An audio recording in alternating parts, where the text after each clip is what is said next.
ਵਾਹਿਗੁਰੂ ਸਾਹਿਬ ਜੀ।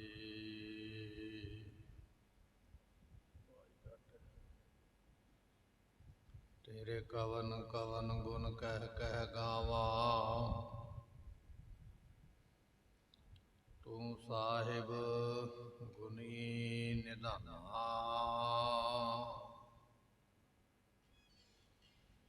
ਤੁਮਰੀ ਮਹਿਮਾ ਵਰਨ ਨ ਸਾਕੋ, ਤੂੰ ਠਾਕੁਰ ਊਚ ਭਗਵਾਨਾ।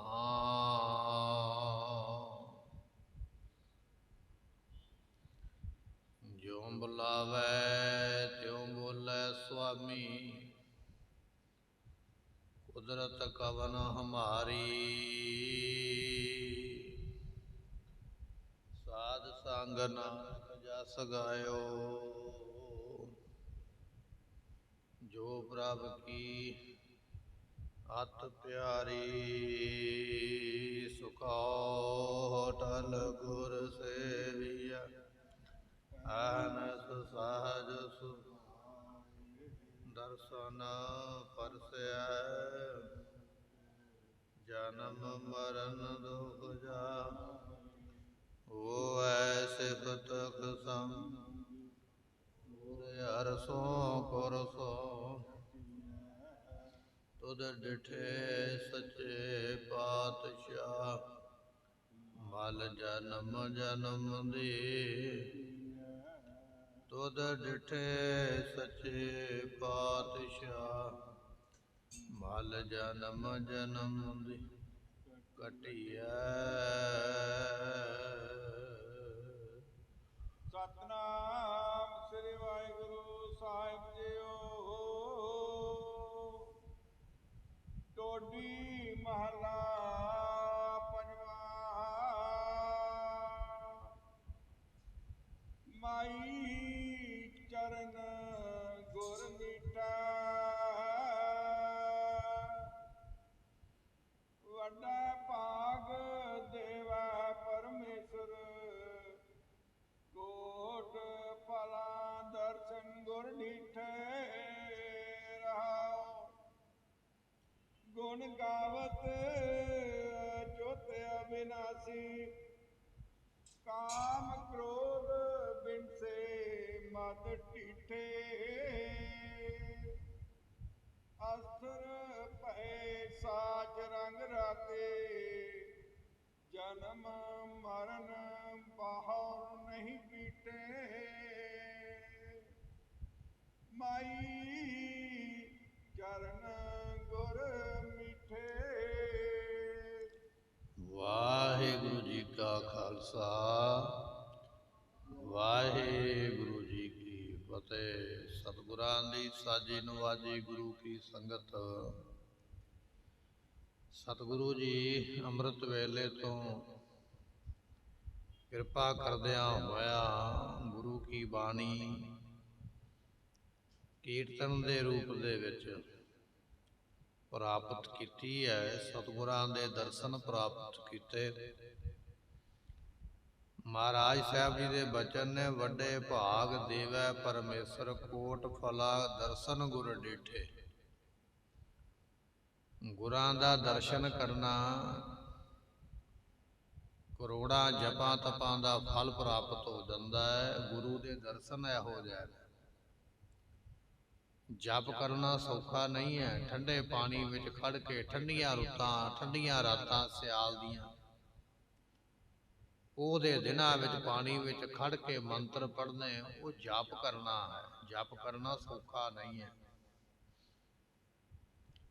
ਤਪ ਕਰਨਾ, ਜਿਹੜੇ ਅੱਜ ਕੱਲ੍ਹ ਦਿਨ ਚੱਲਦੇ ਪਏ ਗਰਮੀ ਦੇ, ਜੂਨ ਜੁਲਾਈ ਦੇ, ਇਹਨਾਂ ਦਿਨਾਂ ਵਿੱਚ ਅੱਗ ਬਾਲ ਕੇ ਉਹਦੇ ਕੋਲ ਬੈਠਣਾ ਤੇ ਨਾਲ ਮੰਤਰ ਪੜ੍ਹਨਾ, ਉਹਨੂੰ ਕਿਹਾ ਜਾਂਦਾ ਤਪ ਕੀਤਾ। ਇਹ ਜਪ ਤੇ ਤਪ ਦੋ ਨੇ, ਪਰ ਜਪ ਤਪ ਇੱਕ ਨਹੀਂ। ਮਹਾਰਾਜ ਕਹਿਣ ਲੱਗੇ ਕਰੋੜਾਂ ਜਪਾਂ ਤਪਾਂ ਦਾ ਫਲ ਕੇਵਲ ਗੁਰੂ ਦੇ ਦਰਸ਼ਨ ਕਰਨ ਕਰਕੇ ਮਿਲ ਜਾਂਦਾ ਹੈ। ਗੁਰੂ ਦੇ ਦਰਸ਼ਨ ਇਹੋ ਜਿਹੇ ਨੇ, ਜਿਹੜਾ ਕਰਦਾ ਹੈ ਨਾ ਆ ਕੇ ਭਾਵਨਾ ਦੇ ਨਾਲ ਸੰਗਤ ਦੇ ਵਿੱਚ, ਸਮਝ ਲਓ ਵੀ ਉਹਨੇ ਕਰੋੜਾਂ ਜਪ ਕਰ ਲੈ, ਕਰੋੜਾਂ ਹੀ ਤਪ ਕਰ ਲੈ, ਐਸਾ ਮਹਾਤਮ, ਐਸਾ ਫਲ ਉਹਨਾਂ ਗੁਰਮੁਖਾਂ ਨੂੰ ਪ੍ਰਾਪਤ ਹੁੰਦਾ। ਵੱਡੇ ਭਾਗ ਬਣੇ ਨੇ ਜੋ ਸੰਗਤ ਵਿੱਚ ਆ ਕੇ ਬੈਠੇ ਆ, ਗੁਰੂ ਦੀ ਬਾਣੀ ਬਚਨ ਸਰਵਣ ਕਰ ਰਹੇ ਹਾਂ। ਇਸ ਵੇਲੇ ਸਤਿਗੁਰੂ ਜੀ ਸਾਨੂੰ ਗੁਰਬਾਣੀ ਦੀ ਕਥਾ ਬਖਸ਼ਿਸ਼ ਕਰਦੇ ਆਓ। ਭਾਵਨਾ ਦੇ ਨਾਲ ਮਹਾਰਾਜ ਦੀ ਅੰਮ੍ਰਿਤ ਬਾਣੀ ਸਰਵਣ ਕਰੀਏ। ਮਿਲ ਕੇ ਆਖੀਏ ਸਤਨਾਮ ਸ੍ਰੀ ਵਾਹਿਗੁਰੂ ਜੀ। ਸਤਨਾਮ ਸ੍ਰੀ ਵਾਹਿਗੁਰੂ ਸਾਹਿਬ ਜੀਓ।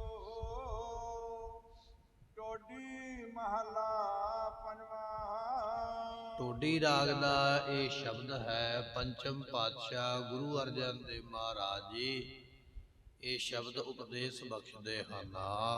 ਮਾਈ ਚਰਨ ਗੁਰ ਮਿੱਠੇ। ਮਾਈ ਤੋਂ ਭਾਵ ਹੈ ਹੇ ਭਾਈ ਜਿਹੜੇ ਗੁਰੂ ਦੇ ਚਰਨ ਨੇ ਉਹ ਮਿੱਠੇ ਕਹੀਏ ਬੜੇ ਹੀ ਪਿਆਰੇ ਨੇ। ਗੁਰੂ ਦੇ ਚਰਨ ਐਸੇ ਪਿਆਰੇ ਨੇ ਜਿਹੜੇ ਗੁਰਾਂ ਦੇ ਚਰਨਾਂ ਨਾਲ ਜੁੜ ਜਾਂਦੇ, ਗੁਰਾਂ ਦੇ ਚਰਨਾਂ ਦਾ ਧਿਆਨ ਧਾਰਨ ਕਰ ਲੈਂਦੇ, ਉਹ ਛੱਡ ਨਹੀਂ ਪਾਉਣਗੇ, ਛੱਡ ਨਹੀਂ ਪਾਉਂਦੇ। ਗੁਰੂ ਦੇ ਚਰਨ ਹੈ ਹੀ ਇੰਨੇ ਪਿਆਰੇ, ਜਿਨ੍ਹਾਂ ਨੇ ਉਹਨਾਂ ਚਰਨਾਂ ਦਾ ਧਿਆਨ ਧਾਰਿਆ ਹੈ ਨਾ, ਉਹ ਚਰਨਾਂ ਨੂੰ ਛੱਡ ਨਹੀਂ ਸਕਦੇ। ਐਸੀਆਂ ਦਾਤਾਂ ਮਹਾਰਾਜ ਸਾਹਿਬ ਜੀ ਬਖਸ਼ਿਸ਼ ਕਰਦੇ ਜਿਨ੍ਹਾਂ ਗੁਰਮੁਖਾਂ ਨੇ ਨਾਮ ਦੀ ਦਾਤ ਲਈ ਹੈ। ਉਹ ਗੁਰਮੁਖ ਜਿਹੜੇ ਨੇ ਗੁਰੂ ਦੇ ਚਰਨਾਂ ਨੂੰ ਛੱਡਦੇ ਨਹੀਂ, ਕਿਉਂਕਿ ਗੁਰੂ ਦੇ ਚਰਨ ਇੰਨੇ ਪਿਆਰੇ ਹਨ, ਉਹਨਾਂ ਗੁਰਸਿੱਖਾਂ ਦੇ ਮਨ ਨੂੰ ਭਾਉਂਦੇ ਹਨ। ਵੱਡਾ ਭਾਗ ਦੇਵਾ ਪਰਮੇਸ਼ਰ। ਪਰ ਗੁਰਮੁਖੋ ਇਹ ਪਿਆਰੇ ਚਰਨ ਵੱਡਿਆਂ ਭਾਗਾਂ ਵਾਲਿਆਂ ਨੂੰ ਪ੍ਰਾਪਤ ਹੁੰਦੇ।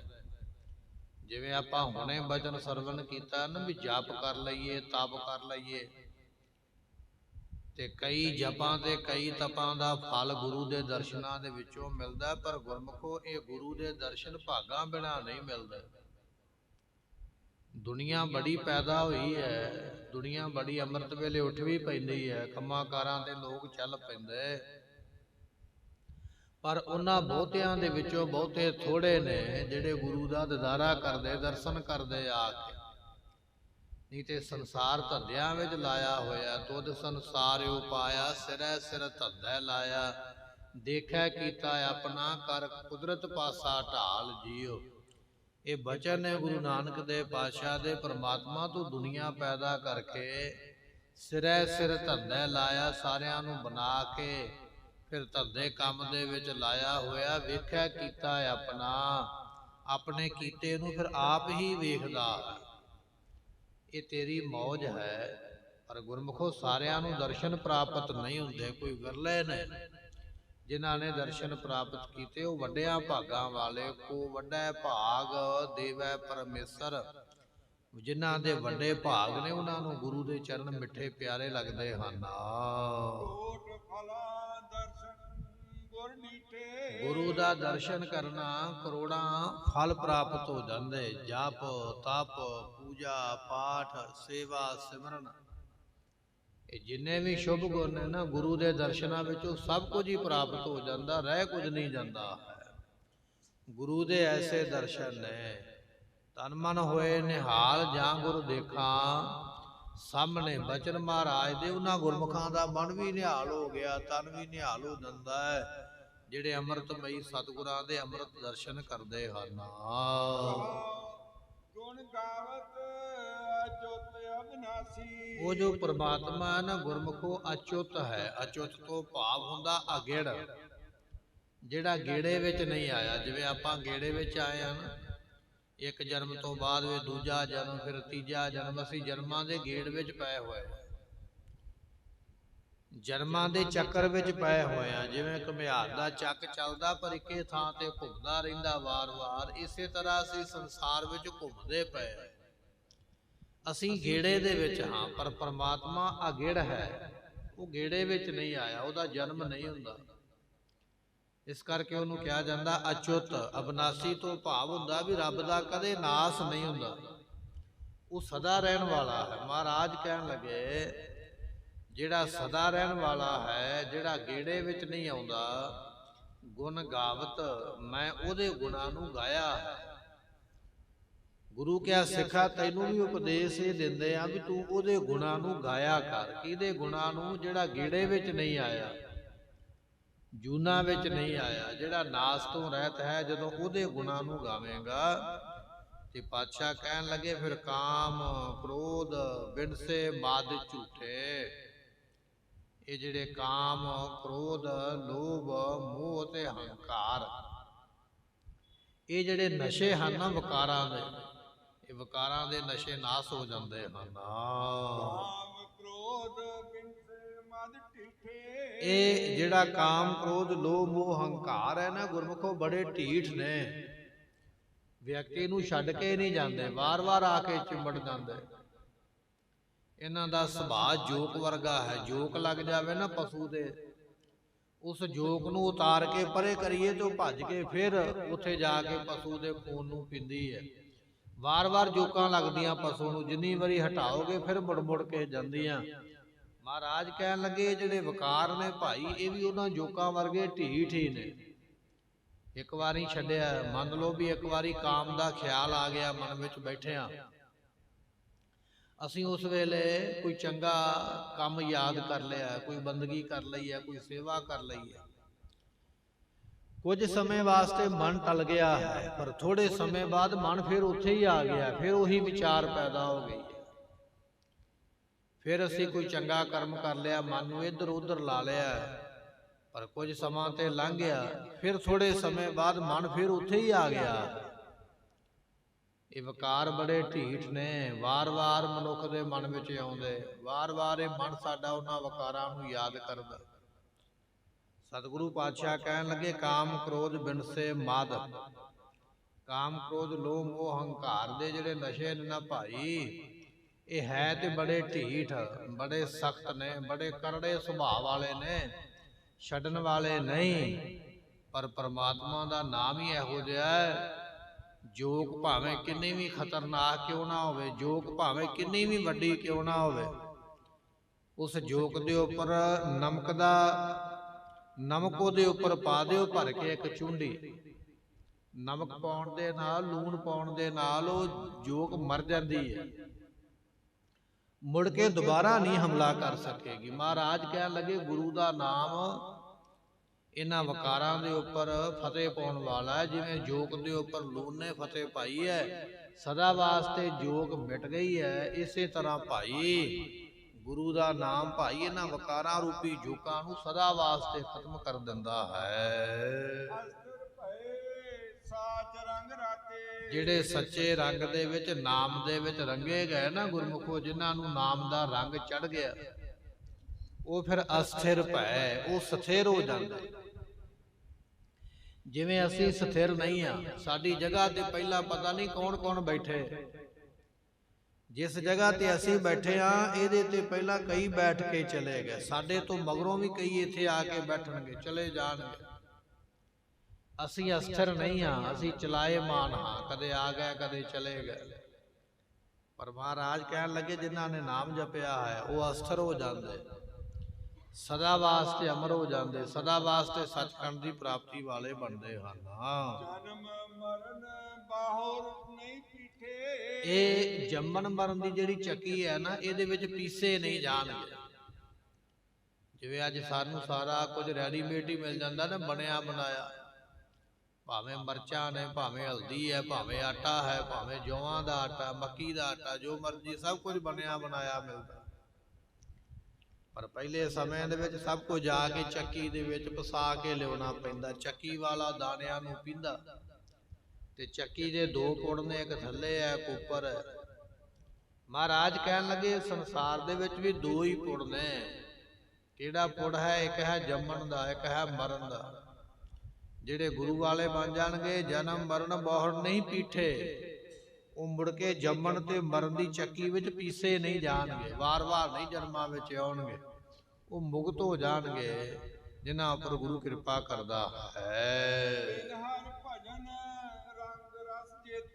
ਸਤਿਗੁਰਾਂ ਦੇ ਸਿਮਰਨ ਤੋਂ ਬਿਨਾ ਜਿੰਨੇ ਵੀ ਰੰਗ ਨੇ, ਰੰਗ ਤਮਾਸ਼ੇ ਨੇ, ਔਰ ਜਿੰਨੇ ਵੀ ਰਸ ਕਸ ਨੇ, ਇੱਕ ਪਾਸੇ ਦੁਨੀਆ ਦੇ ਰਸ ਲੈ ਲੈ, ਸੋਹਣੇ ਸੋਹਣੇ ਪਦਾਰਥ ਖਾ ਲੈ, ਸੋਹਣੇ ਸੋਹਣੇ ਪਦਾਰਥ ਸਵਾਦ ਵਾਲੇ ਪੀ ਲੈ। ਇੱਕ ਪਾਸੇ ਤੇ ਲੈ ਲੈ ਰਸ, ਤੇ ਦੂਜੇ ਪਾਸੇ ਮਹਾਰਾਜ ਕਹਿਣ ਲੱਗੇ ਵੀ ਦੁਨੀਆ ਦੇ ਰੰਗ ਤਮਾਸ਼ੇ ਵੇਖ ਲੈ। ਕਦੇ ਮੇਲਾ ਵੇਖ ਲਿਆ, ਕਦੇ ਫਿਲਮ ਵੇਖ ਲਈ, ਕਦੇ ਨਾਚ ਗਾਣਾ ਵੇਖ ਲਿਆ, ਕਦੇ ਤਰ੍ਹਾਂ ਤਰ੍ਹਾਂ ਦੇ ਕੱਪੜੇ ਪਾ ਲੈ।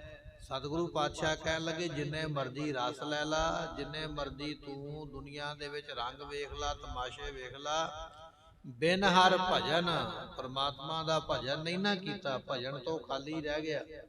ਜੇ ਸਿਮਰਨ ਤੋਂ ਖਾਲੀ ਰਹਿ ਗਿਆ ਤੇ ਫਿਰ ਕੋਈ ਪ੍ਰਾਪਤੀ ਨਹੀਂ ਹੈ। ਦਇਆਲ ਜਾਣੇ ਸਭ ਝੂਠੇ। ਉਸ ਦਿਆਲੂ ਦੇ ਜਿਹੜੇ ਸੰਤ ਨੇ ਨਾ, ਉਹਨਾਂ ਨੇ ਜਾਣ ਲਿਆ ਵੀ ਦੁਨੀਆ ਦੇ ਤਮਾਸ਼ੇ ਫਿੱਕੇ ਹੀ ਨੇ, ਇਹ ਦੁਨੀਆ ਦੇ ਰਸ ਫਿੱਕੇ ਹੀ ਨੇ। ਇਹ ਉਹਨਾਂ ਨੇ ਜਾਣਿਆ ਜਿਹੜੇ ਉਸ ਦਿਆਲੂ ਪਰਮਾਤਮਾ ਦੇ ਸੰਤ ਬਣੇ, ਜਿਨ੍ਹਾਂ ਨੇ ਉਸ ਅਕਾਲ ਪੁਰਖ ਦਾ ਨਾਮ ਜਪਿਆ। ਉਹਨਾਂ ਨੂੰ ਪਤਾ ਲੱਗ ਗਿਆ ਇਹ ਦੁਨੀਆ ਦੇ ਰਸਾਂ ਵਿੱਚ ਬਹੁਤਾ ਸਵਾਦ ਨਹੀਂ ਹੈ। ਮਹਾਰਾਜ ਕਹਿਣ ਲੱਗੇ ਫਰੀਦਾ ਇਹੋ ਵਿਸ ਗੰਦਲਾ, ਧਰੀਆਂ ਖੰਡ ਲਿਵਾੜ, ਇੱਕ ਰਾਹੇ ਦੇ ਰਹਿ ਗਏ, ਇੱਕ ਰਾਧੀ ਗਏ ਉਜਾੜ।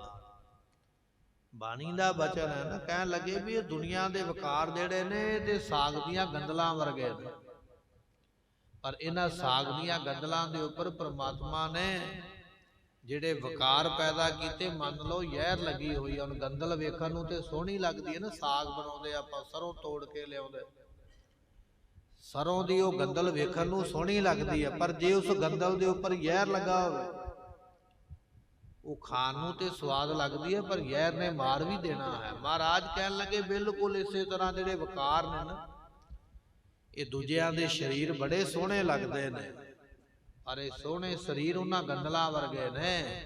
ਇਹ ਜਿਹੜੇ ਤੂੰ ਵਿਕਾਰ ਭੋਗਦਾ ਪਿਆ, ਇਹ ਜ਼ਹਿਰ ਲੱਗੀ ਹੋਈ ਹੈ, ਇਹਨਾਂ ਵਿਕਾਰਾਂ ਨੇ ਤੈਨੂੰ ਮਾਰ ਦੇਣਾ ਹੈ, ਖਤਮ ਕਰ ਦੇਣਾ। ਫਰੀਦਾ ਇਹੋ ਵਿਸ ਗੰਦਲਾਂ, ਇਹ ਸ਼ਰੀਰਾਂ ਰੂਪੀ ਗੰਦਲਾਂ, ਵਿਸ ਕਹੀਏ ਜ਼ਹਿਰ ਦੀਆਂ ਬਣੀਆਂ ਹੋਈਆਂ। ਧਰੀਆਂ ਖੰਡ ਲਿਵਾੜ, ਹੁਣ ਕੌੜੀ ਚੀਜ਼ ਦੇ ਉੱਪਰ ਖੰਡ ਲਾ ਦਈਏ, ਉਹ ਖਾਣ ਲੱਗਿਆ ਤੇ ਮਹਿਸੂਸ ਨਹੀਂ ਹੋਵੇਗਾ ਵੀ ਜ਼ਹਿਰ ਲੱਗਾ ਹੈ, ਕਿਉਂਕਿ ਮਿੱਠਾ ਲੱਗ ਗਿਆ ਨਾ ਉੱਪਰ ਉਹਦੇ।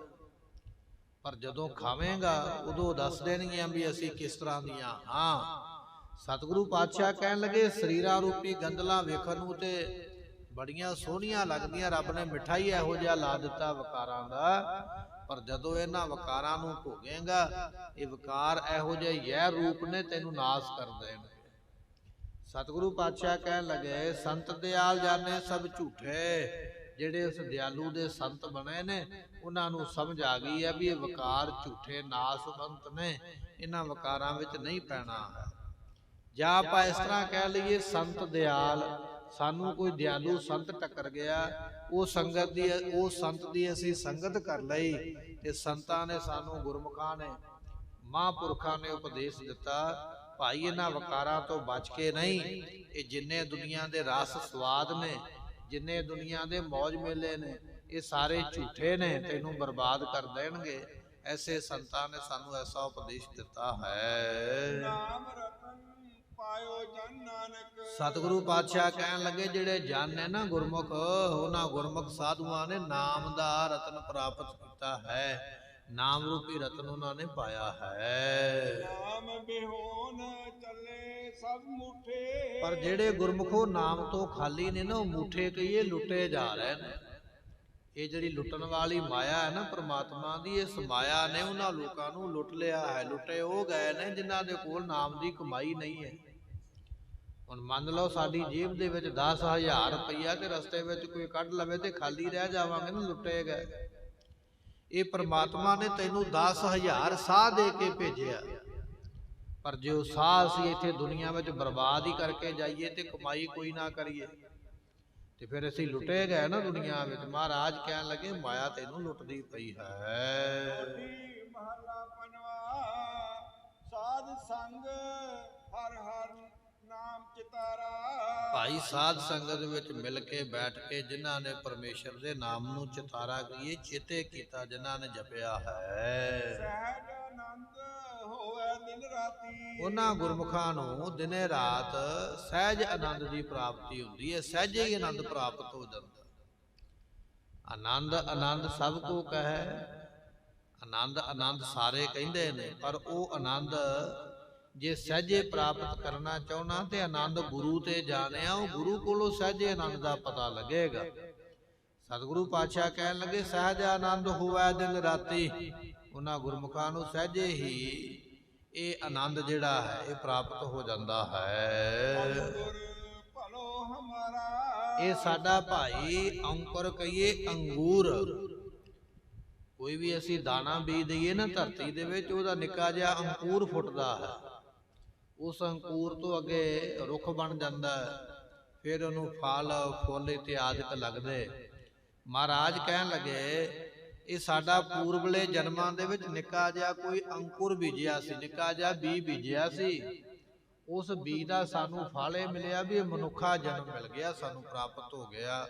ਅੰਕੁਰ ਭਲੋ ਹਮਾਰਾ, ਇਸ ਮਨੁੱਖਾ ਜਨਮ ਦੇ ਵਿੱਚ ਕੋਈ ਚੰਗਾ ਕਰਮ ਅੱਗੇ ਆ ਗਿਆ, ਜੋ ਅਸੀਂ ਧੰਨ ਗੁਰੂ ਗੋਬਿੰਦ ਸਿੰਘ ਮਹਾਰਾਜ ਦੇ ਸਿੱਖ ਬਣ ਗਏ। ਇਹ ਕੋਈ ਪਿਛਲੇ ਜਨਮਾਂ ਦਾ ਚੰਗਾ ਕਰਮ ਕੋਈ ਇੱਕ ਅੱਧਾ ਅਸੀਂ ਕਰ ਬੈਠੇ, ਉਸ ਕਰਮ ਦੇ ਸਦਕਾ ਸਾਨੂੰ ਇਹ ਮਨੁੱਖਾ ਜਨਮ ਮਿਲਿਆ ਹੈ। ਉਸ ਕਰਮ ਦੇ ਸਦਕਾ ਸਾਨੂੰ ਗੁਰੂ ਨਾਨਕ ਦੇਵ ਪਾਤਸ਼ਾਹ ਮਹਾਰਾਜ ਦੀ ਸਿੱਖੀ ਮਿਲੀ, ਗਿਆਨ ਮਿਲਿਆ। ਵੱਡੇ ਭਾਗ ਨੇ ਜੋ ਐਸੇ ਅਸੀਂ ਨਾਮ ਦੇ ਨਾਲ ਜੁੜੇ ਹੋਏ। ਅਜੇ ਵੀ ਬਹੁਤਾਤ ਉਹ ਲੋਕ ਨੇ ਜਿਹੜੇ ਗਿਆਨ ਤੋਂ ਖਾਲੀ ਨੇ, ਬੜੇ ਬੜੇ ਜੜਾ ਧਾਰੀ ਸੰਨਿਆਸੀ, ਨਾਗੇ, ਜੋਗੀ ਇਤਿਆਦਿਕ ਆਪਣੇ ਆਪ ਨੂੰ ਕਹਿੰਦੇ ਤੇ ਹਨ ਵੀ ਅਸੀਂ ਰੱਬ ਦੇ ਰਾਹ ਤੇ ਚੱਲੇ, ਪਰ ਗਿਆਨ ਉਹਨਾਂ ਨੂੰ ਕੋਈ ਨਹੀਂ ਹੈ, ਸਮਝ ਉਹਨਾਂ ਨੂੰ ਕੋਈ ਨਹੀਂ। ਅਜੇ ਵੀ ਉਹ ਰੁੱਖਾਂ ਨਾਲ ਪੁੱਠੇ ਲੜਕਦੇ ਪਏ ਚਮਗਿੱਦੜ ਦੇ ਵਾਂਗ, ਪਰ ਮਨ ਦੇ ਵਿੱਚ ਉਸ ਤਰ੍ਹਾਂ ਹੀ ਵਿਕਾਰ ਭਰੇ ਹੋਏ। ਮਹਾਰਾਜ ਕਹਿਣ ਲੱਗੇ ਗੁਰਮੁਖੋ ਵੱਡੇ ਭਾਗ ਨੇ ਜੋ ਗੁਰੂ ਦੇ ਸਿੱਖ ਬਣ ਗਏ, ਆ ਕੇ ਇੱਥੇ ਗਿਆਨ ਪ੍ਰਾਪਤ ਹੋਇਆ। ਸਹਿਜ ਆਨੰਦ ਹੋਵੇ ਦਿਨ ਰਾਤੀ, ਦਿਨੇ ਰਾਤ ਸਹਿਜੇ ਆਨੰਦ ਪ੍ਰਾਪਤ ਹੋ ਗਿਆ। ਅੰਕੁਰ ਭਲੋ ਹਮਾਰਾ, ਇਹ ਸਾਡੀ ਕਿਸਮਤ ਦਾ ਕੋਈ ਚੰਗਾ ਬੀਜ ਬੀਜਿਆ ਪਿਛਲੇ ਜਨਮਾਂ ਵਿੱਚ, ਜੋ ਉਹ ਬੀਜ ਸਾਡੇ ਅੱਗੇ ਫਲ ਦੇਣ ਵਾਸਤੇ ਇਸ ਮਨੁੱਖਾ ਜਨਮ ਦੇ ਵਿੱਚ ਸਾਨੂੰ ਗੁਰੂ ਪ੍ਰਾਪਤ ਹੋ ਗਿਆ ਹੈ, ਐਸੀ ਦਾਤ ਮਿਲੀ ਹੈ। ਗੁਰਪੂਰਾ ਭੇਟਿਓ ਬਨ ਭਾਗੀ, ਇਹ ਪੂਰਾ ਗੁਰੂ ਭਾਈ ਵੱਡਿਆਂ ਭਾਗਾਂ ਨਾਲ ਮਿਲਦਾ, ਭਾਗਾਂ ਤੋਂ ਬਿਨਾ ਪੂਰੇ ਗੁਰੂ ਦੀ ਪ੍ਰਾਪਤੀ ਨਹੀਂ ਹੈ। ਕੋ ਅੰਤ ਨਾ ਪਾਰਾਵਾਰਾ, ਪੂਰੇ ਗੁਰੂ ਦੇ ਜਸ ਦਾ ਕੋਈ ਅੰਤ ਪਾਰਾਵਾਰ ਨਹੀਂ ਹੈ। ਗੁਰੂ ਨਾਨਕ ਦੇਵ ਪਾਤਸ਼ਾਹ ਦੀ ਜਿੰਨੀ ਮਰਜ਼ੀ ਸਿਫਤ ਕਰੀ ਜਾਓਗੇ, ਸਿਫਤ ਦਾ ਅੰਤ ਕੋਈ ਨਹੀਂ ਆਉਣਾ। ਪੂਰੇ ਗੁਰੂ ਦੀ ਸਿਫਤ ਦਾ ਕੋਈ ਅੰਤ ਨਹੀਂ ਹੈ, ਕਿਉਂਕਿ ਪੂਰਾ ਗੁਰੂ ਉਸ ਪ੍ਰਮਾਤਮਾ ਦਾ ਰੂਪ ਹੈ ਜਿਸ ਪ੍ਰਮਾਤਮਾ ਦਾ ਕਿਸੇ ਨੇ ਪਾਰਾਵਾਰ ਨਹੀਂ ਪਾਇਆ ਹੈ। ਐਸਾ ਗੁਰੂ ਸਮਰੱਥ ਹੋਇਆ ਕਰਦਾ ਹੈ। ਕਰ ਕਹੈ ਕਾਢ ਲਿਓ ਜਨ ਆਪਣਾ, ਗੁਰਮੁਖੋ ਗੁਰੂ ਐਸਾ ਸਮਰੱਥ ਹੈ, ਜਿਵੇਂ ਕੋਈ ਬੰਦਾ ਡੁੱਬਦਾ ਹੋਵੇ ਤੇ ਉਸ ਬੰਦੇ ਨੂੰ ਉਹਦਾ ਹੱਥ ਫੜ ਕੇ ਕੋਈ ਬੰਦਾ ਬਾਹਰ ਖਿੱਚ ਲਵੇ ਤੇ ਉਹ ਡੁੱਬਦਾ ਹੋਇਆ ਵੱਧ ਜਾਂਦਾ। ਇਸੇ ਤਰ੍ਹਾਂ ਗੁਰਮੁਖੋ ਆਪਾਂ ਸੰਸਾਰ ਵਿੱਚ ਡੁੱਬਦੇ ਪਏ ਆ ਸਾਰੇ ਜਾਣੇ। ਇਹ ਸੰਸਾਰ ਵਿਕਾਰਾਂ ਦੇ ਪਾਣੀ ਨਾਲ ਭਰਿਆ ਹੋਇਆ, ਆਪਾਂ ਡੁੱਬਦੇ ਪਏ ਆ। ਕਰ ਗਹਿ ਕਾਢ ਲਿਓ ਕਰ ਆਪਣਾ, ਗੁਰੂ ਪਾਤਸ਼ਾਹ ਨੇ ਕੀ ਕਿਰਪਾ ਕੀਤੀ ਹੈ, ਆਪਣਾ ਸਿੱਖ ਜਾਣ ਕੇ ਸਾਡੇ ਮਨ ਰੂਪੀ ਹੱਥ ਨੂੰ ਮਹਾਰਾਜ ਨੇ ਫੜ ਲਿਆ। ਜਿਵੇਂ ਡੁੱਬਦੇ ਬੰਦੇ ਦਾ ਹੱਥ ਫੜੀਏ ਤੇ ਉਹ ਬਾਹਰ ਨਿਕਲ ਆਉਂਦਾ ਹੈ, ਇਹ ਸਾਡਾ ਮਨ ਡੁੱਬਦਾ ਪਿਆ। ਕਦੇ ਕਾਮ ਵਿੱਚ ਮਨ ਡੁੱਬ ਗਿਆ, ਕਦੇ ਕ੍ਰੋਧ ਚ ਡੁੱਬ ਗਿਆ, ਕਦੇ ਲੋਭ ਵਿੱਚ ਡੁੱਬਿਆ ਹੋਇਆ ਹੈ। ਗੁਰੂ ਪਾਤਸ਼ਾਹ ਇਸ ਮਨ ਨੂੰ ਹੀ ਫੜ ਲੈਂਦੇ, ਇਹਨੂੰ ਡੁੱਬਣ ਹੀ ਨਹੀਂ ਦਿੰਦੇ ਸੰਸਾਰ ਦੇ ਵਿੱਚ। ਐਸੀ ਕਿਰਪਾ ਕਰਦੇ ਹਨ। ਸਾਗਰ ਸੰਸਾਰਾ, ਇਹ ਜਿਹੜਾ ਸੰਸਾਰ ਹੈ ਨਾ ਭਾਈ, ਇਹ ਬਿਖ ਕਹੀਏ ਜ਼ਹਿਰ ਦਾ ਹੀ ਹੈ। ਬਿਖ ਸਾਗਰ, ਇਹ ਜਿਹੜਾ ਸੰਸਾਰ ਸਮੁੰਦਰ ਹੈ, ਇਹ ਬਿਖ ਕਹੀਏ ਜ਼ਹਿਰ ਦਾ ਭਰਿਆ ਹੋਇਆ। ਜਿਵੇਂ ਪਾਣੀ ਵਿੱਚ ਜ਼ਹਿਰ ਮਿਲਾ ਦਈਏ, ਜਿਹੜਾ ਵਿੱਚ ਪੈ ਜਾਵੇਗਾ ਪਾਣੀ ਦੇ ਅੰਦਰ ਚਲਾ ਜਾਵੇਗਾ, ਉਹ ਜ਼ਹਿਰ ਉਸ ਨੂੰ ਮਾਰ ਦਿੰਦੀ ਹੈ। ਪਾਣੀ ਵਿੱਚ ਰਲਿਆ ਹੋਇਆ ਜ਼ਹਿਰ ਸਰੀਰ ਨੂੰ ਗਾਲ ਦਿੰਦਾ, ਅੰਦਰ ਗਿਆ ਜ਼ਹਿਰ ਸਰੀਰ ਨੂੰ ਗਾਲ ਦਿੰਦਾ ਹੈ। ਮਹਾਰਾਜ ਕਹਿਣ ਲੱਗੇ ਸੰਸਾਰ ਭਾਈ ਵਿਕਾਰਾਂ ਦੀ ਜ਼ਹਿਰ ਦੇ ਨਾਲ ਭਰਿਆ ਹੋਇਆ। ਜਿਹੜਾ ਇੱਥੇ ਜਨਮ ਲੈ ਕੇ ਆਵੇਗਾ ਨਾ, ਇਹ ਵਿਕਾਰ ਉਸ ਨੂੰ ਗਾਲ ਦਿੰਦੇ, ਮਾਰ ਦਿੰਦੇ। ਪਰ ਜਦੋਂ ਗੁਰੂ ਕਿਰਪਾ ਕਰ ਦੇਵੇ ਨਾ, ਬਚਾਉਣ ਵਾਸਤੇ ਆ ਜਾਵੇ, ਫਿਰ ਸਤਿਗੁਰੂ ਬਚਾ ਲੈਂਦੇ ਹਨ। ਜਨਮ ਮਰਨ ਕਾਟੇ ਗੁਰ ਬਚਨੀ, ਗੁਰਮੁਖੋ ਗੁਰੂ ਦੇ ਬਚਨ ਜਿਹੜੇ ਬੜੇ ਪਾਵਰਫੁੱਲ ਨੇ, ਗੁਰੂ ਦੇ ਬਚਨ ਬੜੇ ਸ਼ਕਤੀ ਵਾਲੇ ਨੇ, ਕਰਾਮਾਤੀ ਬਚਨ ਨੇ ਗੁਰੂ ਦੇ। ਸਤਿਗੁਰੂ ਪਾਤਸ਼ਾਹ ਕਹਿਣ ਲੱਗੇ ਸਤਿਗੁਰ ਬਚਨ ਤੁਮਾਰੇ ਨਿਰਗੁਣ ਨਿਸਤਾਰੇ। ਇਹ ਗੁਰਬਾਣੀ ਦਾ ਬਚਨ ਆਪਾਂ ਸਰਵਣ ਕਰਦੇ ਆ। ਗੁਰੂ ਪਾਤਸ਼ਾਹ ਤੁਹਾਡੇ ਬਚਨ ਜਿਹੜੇ ਨੇ ਉਹ ਬੜੇ ਜ਼ਿਆਦਾ ਤਾਕਤ ਵਾਲੇ ਨੇ, ਨਿਰਗੁਣ ਨਿਸਤਾਰੇ, ਜੇ ਕਿਸੇ ਨਿਰਗੁਣੇ ਪੁਰਸ਼ ਨੇ, ਜਿਹਦੇ ਕੋਲ ਕੋਈ ਸ਼ੁਭ ਗੁਣ ਨਹੀਂ ਹੈ, ਚੰਗਾ ਗੁਣ ਨਹੀਂ ਹੈ, ਜੇ ਉਸ ਨੇ ਵੀ ਤੁਹਾਡੇ ਬਚਨ ਸੁਣ ਲਏ, ਉਹ ਨਿਰਗੁਣੇ ਪੁਰਸ਼ ਨੂੰ ਵੀ ਆਪ ਤਾਰ ਦਿੰਦੇ ਹੋ, ਜਿਹਦੇ ਕੋਲ ਕੋਈ ਗੁਣ ਨਾ ਹੋਵੇ। ਜੇ ਗੁਰੂ ਪਾਤਸ਼ਾਹ ਦੇ ਬਚਨ ਉਹ ਸੁਣ ਲਵੇ ਤੇ ਉਹ ਵੀ ਤਰ ਜਾਂਦਾ। ਸਤਿਗੁਰ ਬਚਨ ਤੁਮਾਰੇ ਨਿਰਗੁਣ ਨਿਸਤਾਰੇ, ਐਸੀ ਕਿਰਪਾ ਆਪ ਜੀ ਕਰਨ ਵਾਲੇ। ਮਹਾਰਾਜ ਕਹਿਣ ਲੱਗੇ, ਜਨਮ ਮਰਨ ਕਾਟੇ ਗੁਰ ਬਚਨੀ। ਗੁਰੂ ਦੇ ਬਚਨ ਬੜੇ ਤਾਕਤ ਵਾਲੇ ਨੇ, ਜਿਨ੍ਹਾਂ ਨੇ ਬਚਨ ਸੁਣੇ ਨੇ, ਜਿਨ੍ਹਾਂ ਨੇ ਬਚਨ ਮੰਨੇ ਨੇ। ਹੁਣ ਆਪਾਂ ਸੰਗਤ ਵਿੱਚ ਬੈਠੇ ਆਂ, ਬਚਨ ਹੀ ਸੁਣਦੇ ਪਏ ਨਾ, ਮੰਨਦੇ ਪਏ। ਐਸੇ ਸੁਣ ਮੰਨਣ ਵਾਲੇ ਮਹਾਰਾਜ ਕਹਿਣ ਲੱਗੇ, ਉਹਨਾਂ ਦਾ ਜੰਮਨ ਮਰਨ ਕੱਟਿਆ ਜਾਂਦਾ ਹੈ। ਵਾਰ-ਵਾਰ ਉਹਨਾਂ ਨੂੰ ਸੰਕਟ ਦਾ ਦੁਆਰਾ, ਸੰਕਟ ਵਿੱਚ ਨਹੀਂ ਪੈਣਾ ਪੈਂਦਾ। ਇਹ ਗੁਰਮੁਖੋ ਸੰਸਾਰ ਵੀ ਸੰਕਟ ਹੀ ਹੈ, ਦੁੱਖ ਹੀ ਹੈ, ਵਾਰ-ਵਾਰ ਇਹਦੇ ਵਿੱਚ ਨਹੀਂ ਆਉਣਾ ਪੈਂਦਾ। ਜਾਂ ਆਪਾਂ ਇਸ ਤਰ੍ਹਾਂ ਕਹਿ ਲਈਏ, ਜੋ ਮਾਤਾ ਦਾ ਗਰਭ ਹੈ, ਜਿੱਥੇ ਬੱਚੇ ਦੀ ਸਰੀਰ ਦੀ ਬਣਾਵਟ ਬਣਦੀ ਹੈ, ਉਹ ਵੀ ਭਾਈ ਸੰਕਟ ਹੀ ਹੈ। ਉੱਥੇ 9 ਮਹੀਨੇ ਰਹਿ ਕੇ ਜਠਰਾ ਅਗਨੀ ਦੇ ਵਿੱਚ ਸੜਨਾ, ਦੁੱਖ ਭੋਗਣਾ। ਮਹਾਰਾਜ ਕਹਿਣ ਲੱਗੇ, ਬਹੁੜ ਨਾ ਸੰਕਟ ਦੁਆਰਾ, ਤੈਨੂੰ ਫਿਰ ਉਹ ਸੰਕਟ ਦੇ ਦਰਵਾਜ਼ੇ ਵਿੱਚੋਂ ਆਉਣਾ ਨਹੀਂ ਪਵੇਗਾ, ਦੁੱਖ ਨਹੀਂ ਸਹਿਣੇ ਪੈਣਗੇ, ਜਠਰਾ ਅਗਨੀ ਵਿੱਚ ਸੜਨਾ ਨਹੀਂ ਪਵੇਗਾ। ਕਦੋਂ ਨਹੀਂ ਸੜਨਾ ਪਵੇਗਾ? ਜਦੋਂ ਗੁਰੂ ਦੇ ਬਚਨਾਂ ਦੇ ਉੱਪਰ ਚੱਲੇਗਾ, ਫਿਰ ਸਤਿਗੁਰੂ ਤੇਰਾ ਜੰਮਨ ਮਰਨ ਕੱਟ ਦਿੰਦੇ ਹਨ। ਸਤਿਗੁਰੂ ਪਾਤਸ਼ਾਹ ਕਹਿਣ ਲੱਗੇ, ਭਾਈ ਅਸੀਂ ਉਸ ਸੁਆਮੀ ਅਕਾਲ ਪੁਰਖ ਦੀ ਸ਼ਰਨ ਗ੍ਰਹਿਣ ਕੀਤੀ ਹੈ ਅਤੇ ਉਸ ਨੂੰ ਵਾਰ-ਵਾਰ ਨਮਸਕਾਰਾਂ ਕਰਦੇ ਹਾਂ, ਵਾਰ-ਵਾਰ ਉਸ ਨੂੰ ਨਮਸਕਾਰ ਕਰਦੇ ਹਾਂ, ਸਜਦਾ ਕਰਦੇ ਹਾਂ, ਮੱਥਾ ਟੇਕਦੇ, ਸਲਾਮ ਕਰਦੇ ਹਾਂ। ਐਸੇ ਸੁਆਮੀ ਦੀ ਸ਼ਰਨ ਗ੍ਰਹਿਣ ਕਰਕੇ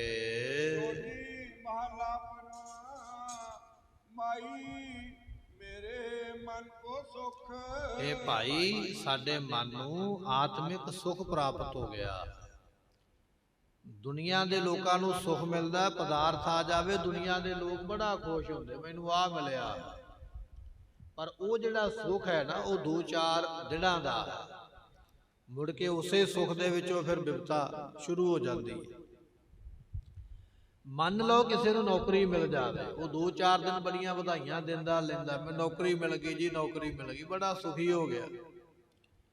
ਜੇ ਨੌਕਰੀ ਤੇ ਜਾਣਾ ਸ਼ੁਰੂ ਹੋ ਗਿਆ, ਫਿਰ ਨਾਲ ਹੀ ਦੁੱਖ ਸ਼ੁਰੂ ਹੋ ਗਏ। ਬੌਸ ਬੜਾ ਜ਼ਾਲਮ ਸੁਭਾਅ ਦਾ ਹੈ, ਮੇਰੇ ਨਾਲ ਕੰਮ ਕਰਨ ਵਾਲੇ ਵਰਕਰ ਜਿਹੜੇ ਨੇ ਉਹ ਬੜਾ ਦੁਖੀ ਕਰਦਾ ਹੈ। ਤੇ ਸੁੱਖ ਪਹਿਲਾਂ ਤੇ ਖੁਸ਼ੀ ਮਨਾਈ, ਹੁਣ ਖੁਸ਼ੀ ਉਹ ਦੁੱਖ ਬਣ ਗਈ। ਸਾਰੀ ਉਮਰ ਫਿਰ ਉਹਨਾਂ ਦੇ ਨਾਲ ਲੜਦਾ ਹੀ ਝਗੜਦਾ ਰਿਹਾ, ਮੈਨੂੰ ਬੜਾ ਦੁਖੀ ਕਰ ਛੱਡਿਆ ਇਹਨਾਂ ਲੋਕਾਂ। ਤੇ ਬਾਅਦ ਵਿੱਚ ਸਮੇਂ ਤੇ ਜਾਣਾ, ਮੈਨੂੰ ਤੜਕੇ ਉੱਠਣਾ ਪੈਂਦਾ, ਮੈਨੂੰ ਇਸ ਵੇਲੇ ਹਾਜ਼ਰੀ ਜਾ ਕੇ ਦੇਣੀ ਪੈਂਦੀ ਹੈ। ਇਹ ਮੈਂ ਕਿਹੜੀ ਵਿਪਤਾ 'ਚ ਪੈ ਗਿਆ? ਇਹ ਨਾ ਹੀ ਕੰਮ ਕਰਦਾ ਤੇ ਚੰਗਾ। ਉਹ ਜਿਹੜਾ ਸੁੱਖ ਪਹਿਲਾਂ ਮਿਲਿਆ ਨਾ, ਖੁਸ਼ੀ ਮਨਾਈ ਵੀ ਨੌਕਰੀ ਮਿਲੀ ਹੈ, ਉਹ ਖੁਸ਼ੀ ਮੁੜ ਕੇ ਦੁੱਖ ਰੂਪ ਹੋ ਗਈ। ਕਦੇ ਬੌਸ ਦਾ ਡਰ, ਕਦੇ ਸਾਥੀਆਂ ਦਾ, ਕਦੇ ਸਮੇਂ ਤੇ ਜਾਣ ਦਾ, ਕਦੇ ਆਉਣ ਦਾ, ਕਦੇ ਉੱਤੋਂ ਕੋਈ ਛਾਪਾ ਨਾ ਮਾਰ ਲਵੇ, ਉਹਨਾਂ ਦਾ ਵੱਖਰਾ ਡਰ ਹੈ। ਜੇ ਮੈਂ ਕੰਮ ਨਾ ਕੀਤਾ ਕਾਗਜ਼ੀ ਪੱਤਰੀ ਵੀ, ਤੇ ਤਾਂ ਵੀ ਡਰ ਹੈ। ਮਹਾਰਾਜ ਕਹਿਣ ਲੱਗੇ, ਦੁਨੀਆ ਦੇ ਸੁੱਖ ਜਿਹੜੇ ਨੇ ਨਾ, ਪਹਿਲਾਂ ਸੋਹਣੇ ਲੱਗਦੇ, ਫਿਰ ਦੁੱਖ ਰੂਪ ਹੋ ਜਾਂਦੇ। ਪਰ ਪਰਮਾਤਮਾ ਇਹੋ ਜਿਹਾ ਹੈ, ਉਹਦੇ ਨਾਮ ਦਾ ਸੁੱਖ ਇਹੋ ਜਿਹਾ ਹੈ, ਇੱਕ ਵਾਰੀ ਪ੍ਰਾਪਤ ਹੋ ਗਿਆ, ਮੁੱਕਦਾ ਹੀ ਨਹੀਂ, ਖਤਮ ਹੀ ਨਹੀਂ ਹੁੰਦਾ, ਸਦਾ ਵਾਸਤੇ ਰਹਿੰਦਾ। ਸਰੀਰ ਭਾਵੇਂ ਲੇਖੇ ਲੱਗ ਜਾਵੇ, ਸਰੀਰ ਭਾਵੇਂ ਇਸ ਦੁਨੀਆ ਤੋਂ ਚਲੇ ਜਾਵੇ, ਪਰ ਸੁੱਖ ਨਹੀਂ ਜਾਂਦਾ। ਐਸਾ ਸੁੱਖ ਮਹਾਰਾਜ ਬਖਸ਼ਦੇ ਹਨ। ਸਤਿਗੁਰੂ ਪਾਤਸ਼ਾਹ ਕਹਿਣ ਲੱਗੇ, ਕਰੋੜਾਂ ਰਾਜ ਪ੍ਰਾਪਤ ਹੋ ਜਾਣ। ਕੁਰਸੀ ਤੇ ਗੁਰਮੁਖੋ ਇੱਕ ਹੀ ਮਾਨ ਨਹੀਂ, ਨਿੱਕੀ ਮੋਟੀ ਭਾਵੇਂ ਮਿਲ ਜਾਵੇ ਨਾ, ਨਿੱਕੀ ਕੁਰਸੀ ਵਾਲਾ ਵੀ ਵੱਡੀ ਕੁਰਸੀ ਵਾਲੇ ਵਰਗਾ ਰੋਹਬ ਜਮਾਉਂਦਾ ਵੀ ਮੈਂ ਹੀ ਹਾਂ ਦੁਨੀਆ ਤੇ ਆਇਆ ਹੋਇਆ। ਕੁਰਸੀ ਇੱਕ ਮਾਨ ਨਹੀਂ ਹੈ। ਮਹਾਰਾਜ ਕਹਿਣ ਲੱਗੇ, ਤੈਨੂੰ ਕਰੋੜਾਂ ਰਾਜ ਮਿਲ ਜਾਣ। ਜਾਂ ਆਪਾਂ ਇਸ ਤਰ੍ਹਾਂ ਕਹਿ ਲਈਏ ਵੀ ਸਾਰੀ ਦੁਨੀਆ ਦਾ ਹੀ ਰਾਜ ਮਿਲ ਜਾਵੇ। ਕੋਟ ਰਾਜ, ਇੱਕ ਪਾਸੇ ਕਰੋੜਾਂ ਰਾਜ ਮਿਲ ਗਿਆ, ਜਾਂ ਸਾਰੀ ਦੁਨੀਆ ਦਾ ਰਾਜ ਮਿਲ ਗਿਆ। ਮਹਾਰਾਜ ਕਹਿਣ ਲੱਗੇ, ਸਾਰੀ ਦੁਨੀਆ ਦੇ ਰਾਜ ਦਾ ਜਿਹੜਾ ਸੁੱਖ ਆਨੰਦ ਹੈ, ਉਸ ਸੁੱਖ ਆਨੰਦ ਨੂੰ ਕੋਈ ਬੰਦਾ ਭੋਗ ਵੀ ਲਵੇ। ਮੰਨ ਲਓ ਕਿ ਮਿਲ ਵੀ ਜਾਣ, ਬੈਠਿਆਂ ਹੀ ਸਭ ਕੁਝ ਹੋਈ ਜਾਵੇ, ਮਿਲੀ ਜਾਵੇ। ਗੁਰੂ ਨਾਨਕ ਦੇਵ ਮਹਾਰਾਜ ਗਏ ਨਾ, ਸੱਤ ਘਰਾਣਾ ਦਾ ਇੱਕ ਸ਼ਾਹੂਕਾਰ ਹੈ। ਮਹਾਰਾਜ ਉਸ ਨਗਰ ਇਲਾਕੇ ਵਿੱਚ ਪਹੁੰਚੇ। ਸ਼ਾਹੂਕਾਰ ਦੇ ਬੈਠਣ ਵਾਸਤੇ ਚਿੱਟੀਆਂ ਚਾਦਰਾਂ ਵਿਛੀਆਂ, ਚਿੱਟੇ ਤਕੀਏ ਮਗਰ ਢੋਲ ਆ ਕੇ, ਤੇ ਹੱਥ ਵਿੱਚ ਪੱਖੇ ਫੜ ਕੇ ਸੇਵਾਦਾਰ, ਕੋਈ ਪੱਖਾ ਝਲਦਾ ਪਿਆ, ਕੋਈ ਪਾਣੀ ਪਿਲਾਉਂਦਾ ਪਿਆ, ਕੋਈ ਸਾਹਮਣੇ ਹਾਂਜੀ ਹਾਂਜੀ ਕਰਦਾ ਪਿਆ, ਕੋਈ ਪੈਸੇ ਲਿਆ ਕੇ ਦਿੰਦਾ ਪਿਆ। ਸੇਵਾ ਬੜੀ ਹੋ ਰਹੀ ਹੈ। ਤੇ ਭਾਈ ਮਰਦਾਨਾ ਕਹਿਣ ਲੱਗੇ ਵੀ ਇਹ ਬੜਾ ਸੁਖੀ ਹੈ। ਮਹਾਰਾਜ ਨੂੰ ਪੁੱਛਿਆ, ਕਹਿਣ ਲੱਗੇ ਸਤਿਗੁਰੂ ਆ ਬੰਦਾ ਬੜਾ ਸੁਖੀ ਹੈ, ਕੋਈ ਕੰਮ ਨਹੀਂ, ਕੋਈ ਕਾਰ ਨਹੀਂ, ਵਿਹਲਾ ਬੈਠਾ, ਪੱਖਿਆਂ ਦੀ ਹਵਾ ਲੈਂਦਾ, ਕਈ ਤਰ੍ਹਾਂ ਦੇ ਸ਼ਰਬਤ ਪੀਂਦਾ ਪਿਆ, ਲੋਕ ਹਾਂਜੀ ਹਾਂਜੀ ਕਰਦੇ ਪਏ। ਮਹਾਰਾਜ ਕਹਿਣ ਲੱਗੇ ਭਾਈ ਮਰਦਾਨਾ ਜੀ ਇਹਦੇ ਵਰਗਾ ਦੁਖੀ ਕੋਈ ਨਹੀਂ, ਇਹ ਬਾਹਰੋਂ ਹੀ ਲੱਗਦਾ ਪਿਆ, ਅੰਦਰੋਂ ਇਹ ਵੀ ਦੁੱਖ ਦੇ ਨਾਲ ਸੜਿਆ ਹੀ ਪਿਆ। ਮਹਾਰਾਜ ਇਹ ਕਿਵੇਂ ਹੋ ਸਕਦਾ? ਸਤਿਗੁਰੂ ਕਹਿਣ ਲੱਗੇ ਨਹੀਂ ਮੰਨਣਾ ਤੇ ਜਾ ਕੇ ਪੁੱਛ। ਜਦੋਂ ਜਾ ਕੇ ਪੁੱਛਿਆ ਤੇ ਸ਼ਾਹੂਕਾਰ ਰੋਣ ਹੀ ਲੱਗ ਪਿਆ, ਕਹਿਣ ਲੱਗਾ ਮੇਰੇ ਵਰਗਾ ਤੇ ਦੁਖੀ ਦੁਨੀਆ ਤੇ ਹੋ ਹੀ ਕੋਈ ਨਹੀਂ ਸਕਦਾ। ਸਤਿਗੁਰੂ ਪਾਤਸ਼ਾਹ ਕਹਿਣ ਲੱਗੇ ਦੁਨੀਆ ਦੇ ਲੋਕ ਦੁਖੀ ਨੇ, ਪਰ ਕੋਟ ਆਨੰਦ ਰਾਜ ਸੁਖ ਭੁਗਵੈ। ਕਰੋੜਾਂ ਰਾਜਾਂ ਦੇ ਸੁਖ ਜਿਹੜੇ ਨੇ, ਕਰੋੜਾਂ ਰਾਜਾਂ ਦੇ ਜਿਹੜੇ ਆਨੰਦ ਸੁਖ ਨੇ, ਉਹਨਾਂ ਨੂੰ ਬੰਦਾ ਭੋਗ ਵੀ ਲਵੇ, ਉਹਨਾਂ ਨੂੰ ਭਾਵੇਂ ਪ੍ਰਾਪਤ ਕਰ ਲੈਣਾ ਕਰੇ। ਹਰ ਸਿਮਰਤ ਬਿਨਸਾ ਸਭ ਦੁੱਖ। ਪਰ ਜੇ ਰੱਬ ਦਾ ਨਾਮ ਨਹੀਂ ਨਾ ਜਪਿਆ, ਉਹ ਕਰੋੜਾਂ ਰਾਜ ਕਮਾਏ, ਉਹਨਾਂ ਕਰੋੜਾਂ ਰਾਜਾਂ ਦੇ ਸੁਖ ਲੈ ਵੀ ਦੁੱਖ ਰੂਪੀ ਹੋ ਜਾਂਦੇ, ਬਾਅਦ ਵਿੱਚ ਆ ਕੇ ਬਿਪਤਾ ਹੀ ਪੈ ਜਾਂਦੀ ਹੈ। ਇੱਥੇ ਤੇ ਬਾਦਸ਼ਾਹ ਸ਼ਾਹਜਹਾਨ ਵਰਗੇ ਸੰਗਲਾਂ ਦੇ ਨਾਲ ਬੱਧੇ ਹੋਏ ਦੁਨੀਆ ਨੇ ਵੇਖੇ ਨੇ। ਇੱਥੇ ਤੇ ਸ਼ਾਹਜਹਾਨ ਵਰਗੇ ਲੋਕਾਂ ਨੇ ਪਸ਼ੂਆਂ ਦੇ ਨਾਲ ਖੇਤਾਂ ਵਿੱਚ ਚਰਦੇ ਵੇਖੇ। ਕਹਿਣ ਲੱਗੇ ਜਿਹੜੇ ਰਾਜ ਸੁਖ ਦਿੰਦੇ ਉਹ ਦੁੱਖ ਵੀ ਦਿੰਦੇ ਹਨ। ਕੋਟ ਜਨਮ ਕੇ ਕਿਲ ਵਿਖ ਨਾਸੈ। ਕਰੋੜਾਂ ਜਨਮਾਂ ਦੇ ਬੱਜਰ ਪਾਪ ਨਾਸ ਹੋ ਜਾਂਦੇ ਹਨ। ਸਿਮਰਤ ਪਾਵਨ ਤਨ ਮਨ ਸੁਖ। ਗੁਰਮੁਖੋ ਜਿਨ੍ਹਾਂ ਨੇ ਸਿਮਰਨ ਕੀਤਾ ਹੈ, ਸੁਖ ਸਰੂਪ ਪਰਮਾਤਮਾ ਦਾ ਜਿਨ੍ਹਾਂ ਨੇ ਸਿਮਰਨ ਕੀਤਾ, ਪਰਮਾਤਮਾ ਹਮੇਸ਼ਾ ਸੁਖ ਦਿੰਦਾ, ਕਦੇ ਦੁੱਖ ਨਹੀਂ ਦਿੰਦਾ। ਜਿਨ੍ਹਾਂ ਨੇ ਉਹ ਸੁਖ ਸਰੂਪ ਪਰਮਾਤਮਾ ਦਾ ਸਿਮਰਨ ਕੀਤਾ, ਉਹਨਾਂ ਦੇ ਕੋਟ ਜਨਮ ਕੇ ਕਿਲ ਬਿਖ ਨਾਸੇ। ਕਰੋੜਾਂ ਜਨਮਾਂ ਦੇ ਉਹਨਾਂ ਦੇ ਬੱਜਰ ਪਾਪ ਨਾਸ ਹੋ ਜਾਂਦੇ, ਰਹਿ ਕੋਈ ਨਹੀਂ ਜਾਂਦੇ। ਤੇ ਪਾਤਸ਼ਾਹ ਕਹਿਣ ਲੱਗੇ ਉਹਨਾਂ ਦਾ ਮਨ ਜਿਹੜਾ ਹੈ ਨਾ ਉਹ ਪਵਿੱਤਰ ਹੋ ਜਾਂਦਾ, ਉਹਨਾਂ ਦਾ ਤਨ ਵੀ ਪਵਿੱਤਰ ਹੋ ਜਾਂਦਾ ਹੈ। ਤਨ ਕਰਕੇ ਵੀ ਪਵਿੱਤਰ ਹੋ ਗਿਆ, ਮਨ ਕਰਕੇ ਵੀ ਪਵਿੱਤਰ ਹੋ ਗਿਆ। ਜੀ ਆਹੋ ਨਿਰਮਲ ਬਾਹਰੋਂ ਨਿਰਮਲ, ਐਸੀ ਅਵਸਥਾ ਪ੍ਰਾਪਤ ਹੋ ਗਈ। ਸਤਿਗੁਰੂ ਬਖਸ਼ਿਸ਼ ਕਰਦੇ ਹਨ। ਕੋਟ ਜਨਮ ਕੇ ਕਿਲ ਵਿਖ ਨਾਸੇ। ਸਿਮਰਤ ਪਾਵਨ ਤਨ ਮਨ ਸੁਖ। ਉਹਨਾਂ ਦੇ ਕਰੋੜਾਂ ਜਨਮਾਂ ਦੇ ਪਾਪ ਨਾਸ ਹੋ ਜਾਂਦੇ, ਨਾਮ ਸਿਮਰਨ ਕਰਕੇ ਮਨ ਪਾਵਨ, ਮਨ ਪਵਿੱਤਰ ਹੋ ਜਾਂਦਾ, ਅਤੇ ਤਨ ਸੁਖ, ਸਰੀਰ ਨੂੰ ਸੁਖ ਮਿਲ ਜਾਂਦਾ ਸਦਾ ਵਾਸਤੇ। ਸਰੀਰ ਕਰਕੇ ਸੁਖੀ ਹੋ ਜਾਂਦੇ ਤੇ ਮਨ ਕਰਕੇ ਗੁਰਮੁਖ ਪਵਿੱਤਰ ਹੋ ਜਾਂਦੇ ਹਨ। ਏਕ ਸਰੂਪ ਪੂਰਨ ਭਈ ਆਸਾ। ਅਕਾਲ ਪੁਰਖ ਦੇ ਦਰਸ਼ਨ ਕਰਕੇ, ਗੁਰੂ ਦੇ ਦਰਸ਼ਨ ਕਰਕੇ, ਕਿਸੇ ਸਾਧੂ ਦੇ ਦਰਸ਼ਨ ਕਰਕੇ ਮਨ ਦੀਆਂ ਆਸਾਂ ਪੂਰੀਆਂ ਹੋ ਜਾਂਦੀਆਂ ਹਨ। ਦਰਸ਼ਨ ਭੇਟਤ ਉਤਰੀ ਭੁਖ। ਦਰਸ਼ਨ ਕਰਕੇ ਸਾਰੀਆਂ ਭੁੱਖਾਂ ਮਿਟ ਜਾਂਦੀਆਂ, ਭੁੱਖ ਰਹਿੰਦੀ ਕੋਈ ਨਹੀਂ। ਐਸੇ ਦਰਸ਼ਨਾਂ ਦੀ ਵੱਡੀ ਦਾਤ ਹੈ। ਚਾਰ ਪਦਾਰਥ ਅਸ਼ਟ ਮਹਾਸਿੱਧ। ਸਤਿਗੁਰੂ ਪਾਤਸ਼ਾਹ ਕਹਿਣ ਲੱਗੇ ਜਿਹੜੇ ਚਾਰ ਪਦਾਰਥ ਨੇ, ਧਰਮ, ਅਰਥ, ਕਾਮ ਤੇ ਮੋਖ, ਇਹ ਚਾਰ ਪਦਾਰਥ ਨੇ। ਚਾਰ ਪਦਾਰਥ ਜੇ ਕੋ ਮੰਗੈ ਸਾਧ ਜਨਾ ਕੀ। ਧਰਮ ਤੋਂ ਭਾਵ ਧਰਮ ਦੀ ਪ੍ਰਾਪਤੀ ਹੋ ਜਾਣੀ, ਧਰਮੀ ਬਣ ਜਾਣਾ। ਅਰਥ ਤੋਂ ਭਾਵ ਹੈ ਦੁਨੀਆ ਦੀਆਂ ਸੁੱਖ ਸਹੂਲਤਾਂ ਤੇ ਪਦਾਰਥ ਮਿਲ ਜਾਣੇ। ਕਾਮ ਤੋਂ ਭਾਵ ਹੈ ਕੋਈ ਮੁੱਖ ਕਾਮਨਾ ਹੋਣੀ ਵੀ ਆਹ ਕੰਮ ਹੋਣਾ ਹੀ ਚਾਹੀਦਾ, ਉਹ ਹੋ ਜਾਣਾ। ਤੇ ਮੋਕਸ਼ ਤੋਂ ਭਾਵ ਹੈ ਮੁਕਤੀ ਹੋ ਜਾਣੀ। ਇਹ ਚਾਰ ਪਦਾਰਥ ਨੇ। ਮਹਾਰਾਜ ਕਹਿਣ ਲੱਗੇ ਨਾਮ ਸਿਮਰਨ ਵਾਲਿਆਂ ਦੇ ਚਾਰ ਪਦਾਰਥ ਮਿਲ ਜਾਂਦੇ। ਅਸ਼ਟ ਮਹਾਸਿੱਧ, 8 ਵੱਡੀਆਂ ਸਿੱਧੀਆਂ ਨੇ। ਵੈਸੇ ਤੇ ਕਹਿੰਦੇ 9 ਨਿਧੀਆਂ ਤੇ 18 ਸਿੱਧੀਆਂ ਨੇ, ਪਰ 18 ਵਿੱਚੋਂ 8 ਸਿੱਧੀਆਂ ਜਿਹੜੀਆਂ ਨੇ ਉਹ ਮੁੱਖ ਮੰਨੀਆਂ ਜਾਂਦੀਆਂ। ਅਨਿਮਾ, ਮਹਿਮਾ, ਪ੍ਰਣਮਾ ਇਹਨਾਂ ਦੇ ਨਾਮ ਨੇ ਉਹਨਾਂ ਸਿੱਧੀਆਂ। ਕਹਿਣ ਲੱਗੇ ਇਹ ਵੀ ਪ੍ਰਾਪਤ ਹੋ ਜਾਂਦੀਆਂ, ਐਸੀ ਦਾਤ ਮਿਲਦੀ ਹੈ। ਕਾਮ ਧੇਨ ਪਾਪ ਜਾਤ ਹਰ ਹਰ ਰੁਖ। ਮੰਨਿਆ ਜਾਂਦਾ ਸ਼ਾਸਤਰਾਂ ਦੇ ਵਿੱਚ ਵੀ ਦੇਵਤਿਆਂ ਦੇ ਕੋਲ ਇੱਕ ਕਾਮ ਧੇਨ ਗਊ ਹੈ। ਮਨ ਦੀਆਂ ਕਾਮਨਾ ਪੂਰੀ ਕਰਦੀ, ਸਵਰਗ ਵਿੱਚ ਬੈਠੀ ਹੋਈ ਹੈ। ਇਹ ਵੀ ਮੰਨਿਆ ਜਾਂਦਾ ਵੀ ਇਹ ਕਲਪ ਨਾ ਕਲਪ ਬ੍ਰਿਸ਼ ਨਾਮ ਦਾ ਇੱਕ ਰੁੱਖ ਹੈ, ਉਹ ਵੀ ਦੇਵਤਿਆਂ ਦੇ ਕੋਲ ਹੀ ਹੈ, ਜਿਹਦੇ ਥੱਲੇ ਖੜ ਕੇ ਕੋਈ ਚੀਜ਼ ਮੰਗੀਏ ਤੇ ਮਿਲ ਜਾਂਦੀ ਹੈ। ਮਹਾਰਾਜ ਕਹਿਣ ਲੱਗੇ ਇੱਕ ਪਾਸੇ ਕਾਮਧੇਨ ਗਊ ਹੈ, ਇੱਕ ਪਾਸੇ ਪਾਰਜਾਤ ਰੁੱਖ ਹੈ, ਇਹ 9 ਨਿਧੀਆਂ ਤੇ 18 ਸਿੱਧੀਆਂ ਨੇ। ਪਾਤਸ਼ਾਹ ਕਹਿਣ ਲੱਗੇ 4 ਪਦਾਰਥ ਨੇ, ਇਹ ਸਭ ਕੁਝ ਸਾਡੇ ਵਾਸਤੇ ਪਰਮਾਤਮਾ ਦਾ ਨਾਮ ਹੀ ਹੈ। ਜਿਹੜੀ ਵਸਤੂ ਕਲਪ ਬ੍ਰਿਸ਼ ਵੀ ਨਹੀਂ ਦੇ ਸਕਦਾ, ਜਿਹੜੀ ਵਸਤੂ ਸਿੱਧੀ ਵੀ ਨਹੀਂ ਦੇ ਸਕਦੀ ਹੈ, ਜਿਹੜੀ ਵਸਤੂ ਕਾਮਧੇਨ ਗਊ ਵੀ ਨਹੀਂ ਦੇ ਸਕਦੀ ਹੈ, ਉਹ ਵਸਤੂਆਂ ਨਾਮ ਦੇ ਵਿੱਚੋਂ ਮਿਲ ਜਾਂਦੀਆਂ। ਤੇ ਕੀ ਨਹੀਂ ਦੇ ਸਕਦੇ? ਇਹ ਮੁਕਤੀ ਨਹੀਂ ਦੇ ਸਕਦੇ। ਸਿੱਧੀਆਂ ਵਿੱਚੋਂ ਮੁਕਤੀ ਨਹੀਂ ਹੈ, ਕਾਮਧੇਨ ਵਿੱਚੋਂ ਮੁਕਤੀ ਨਹੀਂ ਮਿਲੇਗੀ, ਕਲਪ ਬ੍ਰਿਸ਼ ਵਿੱਚੋਂ ਮੁਕਤੀ ਨਹੀਂ ਮਿਲੇਗੀ। ਪਰਮਾਤਮਾ ਦਾ ਨਾਮ ਜਿੱਥੇ ਸਾਰੇ ਪਦਾਰਥ ਦਿੰਦਾ, ਉੱਥੇ ਮੁਕਤੀ ਦਿੰਦਾ ਹੈ। ਨਾਨਕ ਸਰਨ ਕਹੀ ਸੁਖ ਸਾਗਰ, ਅਸੀਂ ਸੁੱਖਾਂ ਦੇ ਸਮੁੰਦਰ ਪਰਮਾਤਮਾ ਦੀ ਸ਼ਰਨ ਗ੍ਰਹਿਣ ਕੀਤੀ ਹੈ। ਜਨਮ ਮਰਨ ਫਿਰ ਗਰਭ ਨਾ ਤੁਖ, ਸਤਿਗੁਰੂ ਪਾਤਸ਼ਾਹ ਕਹਿਣ ਲੱਗੇ ਫਿਰ ਜੰਮਣ ਤੇ ਮਰਨ ਦਾ ਜਿਹੜਾ ਗੇੜਾ ਹੈ, ਇਹ ਦੁੱਖ ਰਵੇਗਾ ਨਹੀਂ, ਇਹ ਦੁੱਖ ਨਾਸ ਹੋ ਜਾਂਦਾ ਹੈ, ਜੰਮਣ ਮਰਨ ਦੇ ਦੁੱਖ ਤੋਂ ਬਚ ਜਾਈਦਾ ਹੈ। ਮਹਲਾ ਪੰਜਵਾ, ਹਰ ਹਰ ਚਰਨ ਹਿਰਦੈ ਉਤਾਰੇ, ਹਰੀ ਹਰ ਪਰਮੇਸ਼ਰ ਪਰਮਾਤਮਾ ਦੇ ਸੁੰਦਰ ਚਰਨ ਜਿਨ੍ਹਾਂ ਨੇ ਹਿਰਦੇ ਵਿੱਚ ਧਾਰਨ ਕੀਤੇ ਹਨ। ਸਿਮਰ ਸੁਆਮੀ ਸਤਿਗੁਰ ਆਪਣਾ, ਕਾਰਜ ਸਫਲ ਹਮਾਰੇ, ਉਹਨਾਂ ਨੇ ਸੁਆਮੀ ਦਾ ਸਿਮਰਨ ਕਰਕੇ ਆਪਣੇ ਸਾਰੇ ਕਾਰਜ ਸਫਲੇ ਕਰ ਲਏ ਹਨ।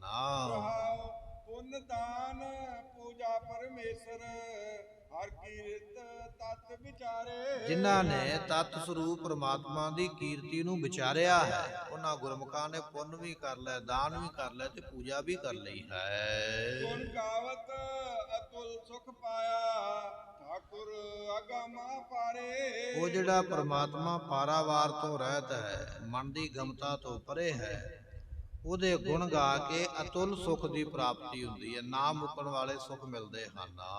ਜੋ ਜਨ ਪਾਰ ਬ੍ਰਹਮ ਆਪਣੇ ਕੀਨੇ, ਤਿਨ ਕਾ ਬਹੁਰ ਕਛ ਨ ਵਿਚਾਰੇ, ਜਿਨ੍ਹਾਂ ਨੂੰ ਪਰਮਾਤਮਾ ਨੇ ਆਪਣੇ ਬਣਾ ਲਿਆ ਹੈ, ਉਹਨਾਂ ਦਾ ਫਿਰ ਬਾਅਦ ਵਿੱਚ ਉਹ ਲੇਖਾ ਜੋਖਾ ਵਿਚਾਰਦਾ ਨਹੀਂ ਹੈ।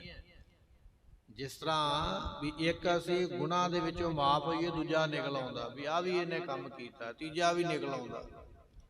ਪਰਮਾਤਮਾ ਨੇ ਇੱਕ ਵਾਰੀ ਮਾਫ ਕਰ ਦਿੱਤਾ, ਉਹ ਮੁੜ ਕੇ ਕਿਸੇ ਔਗਣ ਦੀ ਵਿਚਾਰ ਨਹੀਂ ਕਰਦਾ, ਦੁਬਾਰਾ ਨਹੀਂ ਵਹੀ ਖਾਤੇ ਖੁੱਲਦੇ, ਸਦਾ ਵਾਸਤੇ ਮਿਟ ਜਾਂਦੇ, ਬਾਅਦ ਵਿੱਚ ਉਹ ਕਿਸੇ ਔਗਣ ਦੀ ਵਿਚਾਰ ਨਹੀਂ ਕਰਦਾ ਹੈ। ਨਾਮ ਰਤਨ ਸੋਨ ਜਪ ਜਪ ਜੀਵਾ, ਹਰ ਨਾਨਕ ਕੰਠ ਮਝਾਰੈ, ਨਾਮ ਰੂਪੀ ਜਿਹੜਾ ਰਤਨ ਹੈ, ਉਹ ਗੁਰਮੁਖ ਉਸ ਨੂੰ ਜਪਦੇ ਵੀ ਨੇ, ਗੁਰਮੁਖ ਉਸ ਨੂੰ ਸੁਣਦੇ ਵੀ ਨੇ, ਤੇ ਗੁਰਮੁਖਾਂ ਨੇ ਉਸ ਨਾਮ ਰੂਪੀ ਰਤਨ ਦਾ ਆਪਣੇ ਗਲ ਦੇ ਵਿੱਚ ਗਹਿਣਾ ਪਾ ਲਿਆ।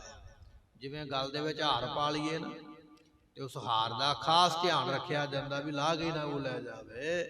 ਗੁਰਮੁਖਾਂ ਨੇ ਨਾਮ ਦਾ ਹਾਰ ਪਾਇਆ ਹੈ, ਉਸ ਨਾਮ ਦੇ ਹਾਰ ਕਰਕੇ ਗੁਰਮੁਖ ਉਹਦੇ ਨਾਮ ਨੂੰ ਜਪਦੇ, ਉਹਦੇ ਨਾਮ ਨੂੰ ਸੁਣਦੇ। ਐਸਾ ਉਹਨਾਂ ਗੁਰਮੁਖਾਂ ਦਾ ਜੀਵਣਾ ਹੈ, ਐਸੀ ਉਹਨਾਂ ਦੀ ਜ਼ਿੰਦਗੀ ਹੈ। ਇਹ ਮਹਾਰਾਜ ਨੇ ਕਿਰਪਾ ਕੀਤੀ, ਭੁੱਲਾਂ ਚੋਕਾਂ ਦੀ ਮੁਆਫੀ ਦਿਓ ਸਜਣ ਸੀਸੜੀਆਂ, ਜੋ ਹੋਵੇ ਸਾਹਿਬ ਮੇਲ। ਜੋ ਜਨ ਪਾਰ ਬ੍ਰਹਮ ਆਪਣੇ ਕੀਨੇ, ਤਿਨ ਕਾ ਮਹੋਰ ਕਛ ਨ ਵਿਚਾਰੇ, ਨਾਮ ਰਤਨ ਸੁਨ ਜਪ ਜਪ ਜੀਵਾ, ਹਰ ਨਾਨਕ ਕੰਠ ਮਝਾਰੇ। ਵਾਹਿਗੁਰੂ ਜੀ ਕਾ ਖਾਲਸਾ, ਵਾਹਿਗੁਰੂ ਜੀ ਕੀ ਫਤਿਹ।